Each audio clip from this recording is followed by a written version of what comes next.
Саламатсыңар балдар. Бүгүнкү физикадан өтө турган темабыз өзгөрмө токтун трансформатору. Жакшылап көңүл буруп карап турган. Бул кызыктуу тема. Бүгүнкү сабактын максаты трансформатордун аныктамасы менен таанышабыз. Тарыхый башталышы менен да таанышабыз. Трансформатордун иштөө принципи түрлөрүн окуп үйрөнөбүз. Эми тарыхка бир кайрылып көрөлү. Трансформатордун жаралуу тарыхына.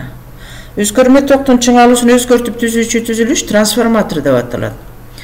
Жанаша жайгашкан эки катышканын бирөөнө берилүүчү чыңалууну өзгөрткөндө, экинчисинде индукциялык ток пайда болоорун Фарадей өз тажрыйбасында байкаган.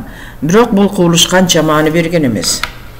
1848-жылы Румкорф бул кубулушка көңүл буруп изилдеп, 1851 жылы жогорку жыштыктагы токту пайда кылуучу катышканы ойлоп тапкан. Ал катышка ушул күнгө чейин Румкорфтун катышкасы деген ат менен колдонулуп келет.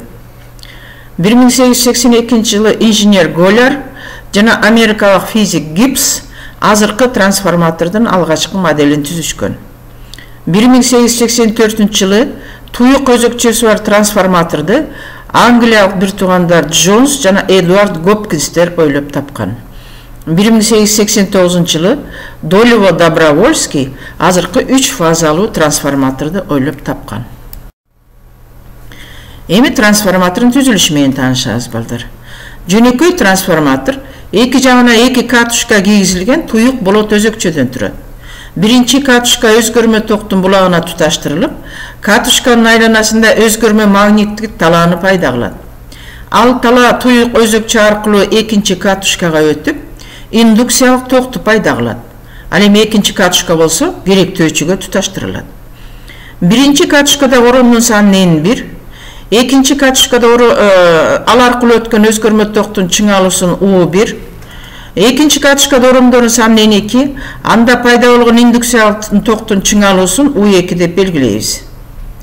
Көптөгөн тажрыйбалардын негизинде экинчи катышканын оромунун саны биринчи катышкада оромдун санынан канча эсе чоң же кичине болсо, экинчи катышкадагы чыңалуу биринчидегиге караганда ошончо эсе чоң же кичине болоору далилденген.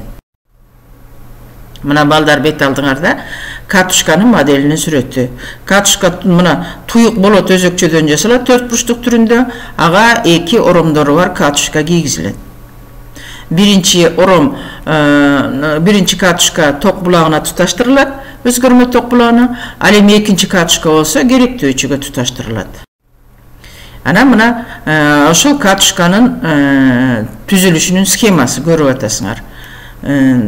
Биринчи чыңалуу дейт, бул U1, бул ток булагына туташтырылат. Мында пайда болгон ток A2, анан ушундагы биринчи катышкада оромдордун саны N1, экинчи катышкада чыңалуу U2, мында пайда болгон ток A2, ал эми мындагы оромдордун саны N2 экендиги көрүнүп турат.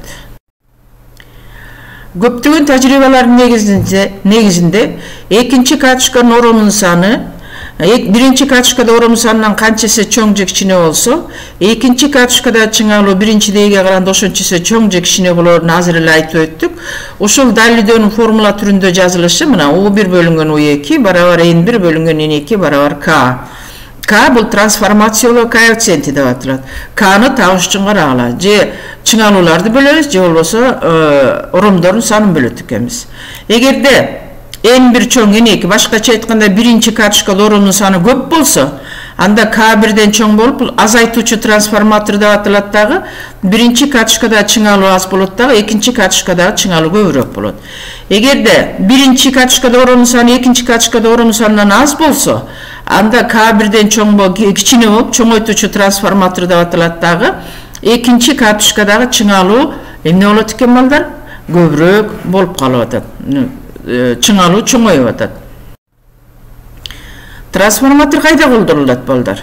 Үй тиричилигиндеги электрдик куралда, мисалы телевизордун киноскопу 700дөн 25 000 вольтко чейин чыңалууда, радио лампанын аноду 300 вольттон 600 вольтко чыңалууга чейин, электрдик лампанын кызытуучу бөлүгү 6,3 вольтко чейин, транзисторлор 1,5ден 2 вольтко чейин чыңалууну талап кылат. Ушул талаптардын баардыгы трансформаторлордун жардамы менен ишке ашат. жана трансформатор электр энергиясын бөлүштүрүүчү ишканаларда колдонулат. Алгачкы трансформаторлар 500-600 Гц жыштыкта гана 50-60 Гц жыштыкта гана иштеп келсе, азыркы заманбап трансформаторлар 50 Гцке, килогерцке чейинки жыштыкта иштей алат. Башкача айтканда 1000 эсе көптүк кылат жыштыгы. Мына түрлөрү, бул бет алдыңарда турган трансформатор күчтүк трансформатор деп аталат. Бул болсо өлчөөчү трансформатор деп аталат. Мына көрүп атасыңар баш жактарында турат. Бул болсо чыңалуунун трансформатору деп аталат. Бул болсо бөлүштүрүүчү трансформатор деп аталат. Балдар, ушул трансформаторларды көрдүңөр беле жашооңордо? Эми өтүлгөн темалар боюнча төмөнкүдөй суроолорго жооп беребиз. Трансформатордун иштөө принциби кайсы физикалык кубулушка негизделген? Трансформатордун оромдоруна кандай токту берүү керек? Турактуубу же өзгөрмөбү? Биринчи катышкада оромдун санынын экинчи катышкада оромдун санына болгон катышы эмне деп аталат? Генератор иштеп чыккан индукциянын электр кыймылдаткыч күчү эмнеден көз каранды? Өзгөрмө токтун күчүн жана чыңалуусун өзгөртүп түзүүчү түзүлүш эмне деп аталат? Кандай шартта трансформатор азайтуучу болот? Кандай шартта трансформатор көбөйтүүчү болот? Керектөөчүгө трансформатордун кайсы орому туташтырылат? Биринчиби же экинчиби? Трансформатордун биринчи катышкадагы оромдордун саны 800 вольт, экинчи катышкада оромдордун саны 500 вольт болсо, трансформациялоо коэффициенти канча болот? Өзгөрмө ток менен турактуу токтун эмне айырмачылыгы бар? Эгерде трансформациялоо коэффициенти К 1,2 болсо, бул кандай трансформатор? Чоңойтуучубу же азайтуучубу? А эгерде К 0,89 болсочу, бул кандай трансформатор? Үйгө тапшырма балдар. Бул маселени иштегиле. Трансформатордун трансформациялоо коэффициенти 2-ге барабар. Эгер биринчи катышкада оромдун саны 600 вольт болсо, анда экинчи катышкада оромдун саны канча болот? Анан суроолорго жооп беребиз. Бүгүнкү сабакта конспекттелебейсиңер. Бул маселени иштеп туруп эле суроолорго жооп бересиңер дагы мага жөнөтөсүңөр. Шуну менен сабагыбыз бүттү. Көңүл бурганыңарга чоң рахмат. Сак саламат тургула.